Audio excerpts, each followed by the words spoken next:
Women in surgery, encouraging, supporting, and fostering female involvement in the medical sciences.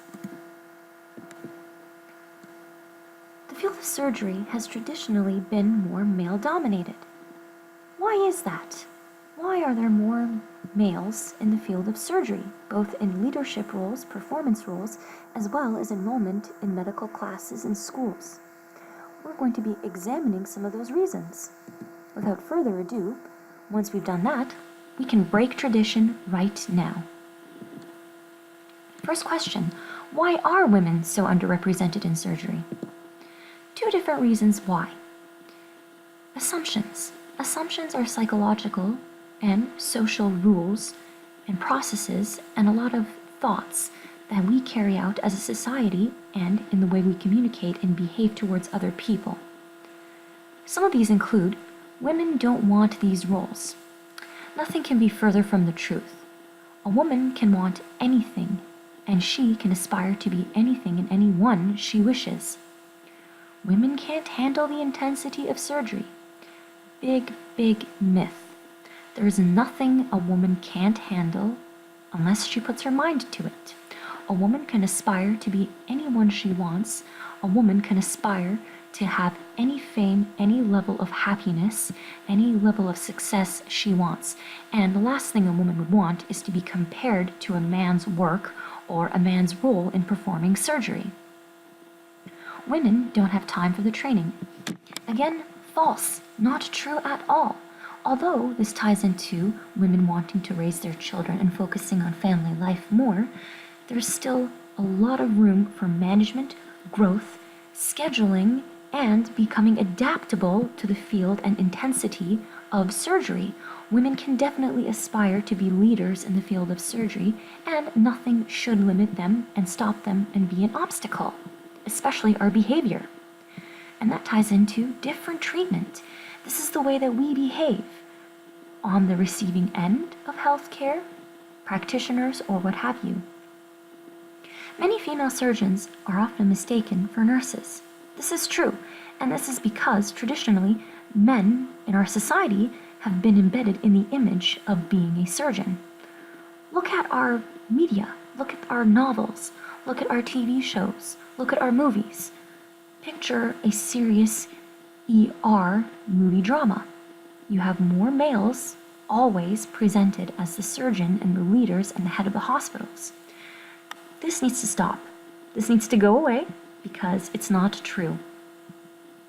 There needs to be more of a focus on women being the leaders, and as opposed to women being viewed as women and not being viewed as surgeons.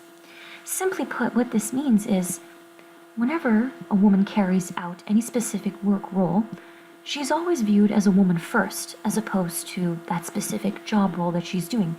Now, these two, of course, can go hand in hand. They don't have to be mutually exclusive. However, there should be more of an emphasis and a shift as viewing the woman for herself as opposed to a surgeon, a doctor, or specifically just a nurse. These two need to mingle together. They need to coexist within the same job role. And that, of course, ties into the last point of society pigeonholing women into family-friendly healthcare practices. For example, look at a family doctor or a pediatrician. We always view them as women. Why? Because we naturally have a tendency to think that all women are great mothers, they love children, they wish to be the nurturer, the guardian. This might be true on many levels. However, just because a woman is a woman doesn't mean she wants to be a pediatrician, doesn't mean she wants to just take care of children. That needs to be broken away entirely, and we need to stop viewing women as being always family-friendly, family-oriented, and wanting to nurture and take care of the family. Because certainly these are not reasons. They should not be reasons, they should not be limitations or barriers. So what can we do to change all of that? Well, we need to focus more on leadership, folks, and it needs to be taken seriously. No more talk. Time to do something. Now. And that being said, we need to focus on the importance of role models because they help shape our thoughts, they help shape our actions, and they provide a very good springboard of ideas and actions. Learn your history. Who are our female prominent surgeons? Dr. Mary Edwards Walker, born November 26, 1832, was the first female surgeon in the USA, and she was also the first female surgeon who received the Medal of Honor. Dr. Jenny Smiley Robertson, born February 10, 1878. She was the first woman in Canada to perform surgery. So that marks her as our first female surgeon. You should know very well about her and her work. Advocacy is more important now than ever before. When we look and examine all our female surgeons in our past, we need to think about how we can take advocacy now more seriously, especially given the fact that we have a lot more technological advancements, opportunities for growth and development, a lot more support from the community, and definitely more financial institutions, educational institutions, as well as government organizations willing to step in and help. We need that boost now. We really certainly do. According to CBC News, between 2010 and 2014, the number of female physicians rose by 24%. Now, this is good. This is great progress. However, a lot of these women are still becoming family physicians, and they make up 44% of family doctors. And not many of them are choosing surgery. We need to help them choose surgery. We need to help encourage them view surgery as the brightest field and raise that bar higher. So how can we do that? How can we take those baby first steps? I introduced to you the Virago Project. Now, what makes Virago so unique? Well, we empower women to be warriors. Derived from our Latin term vir and the suffix ago, which is the female gender, Virago came to be because we need more female surgeons to exceed the number of male surgeons.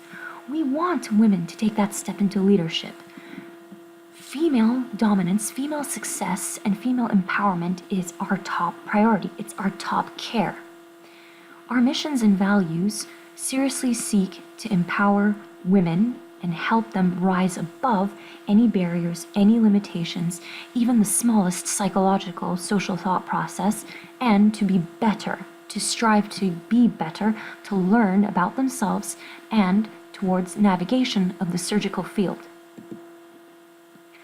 You should consider Virago simply if you're a woman who has a natural inclination, interest, zeal, passion, and empathetic, sympathetic heart towards helping people, becoming a healthcare practitioner.